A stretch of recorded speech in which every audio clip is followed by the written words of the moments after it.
Ripartiamo insieme, ecco Marco Zambuto ripropone la sua candidatura dopo il Covid-19, ecco quali saranno gli obiettivi e come intenderai catturare l'elettorato agrigentino?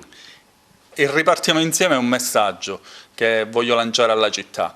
Dopo la fase del lockdown, fase nella quale siamo stati tutti impegnati nell'affrontare l'emergenza sanitaria, oggi finalmente uscendo, reincontrandoci tutti, prendiamo atto di una nuova e grande e drammatica emergenza, che è l'emergenza economica. Un'emergenza economica e sociale che ha impoverito tutti.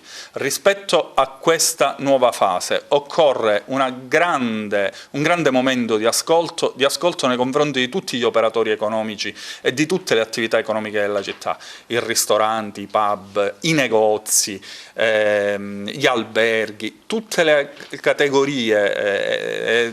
Occorre fare un grande lavoro di ascolto per riuscire a ripartire insieme. È una fase delicata, è una fase difficile, dove però occorre mettere in atto tutte quelle misure che fanno sì che finalmente l'economia riparta. Non possono esserci misure con le quali, per esempio, si va a inibire con gli orari le attività economiche. D'accordo, le misure di sicurezza, le grandi precauzioni da parte di tutti, abbiamo chiesto ad attività economiche di investire sulle misure di sicurezza, poi però non possiamo dirgli di chiudere o di limitare alcuni tipi di attività. Ecco, occorre un grande momento di ascolto per superare insieme questa fase. Questo a prescindere dal momento elettorale, perché poi i momenti elettorali sono momenti poi di costruzione di proposte politiche, ma prima bisogna partire dai problemi, dai bisogni, dai territori e dai bisogni concreti e reali.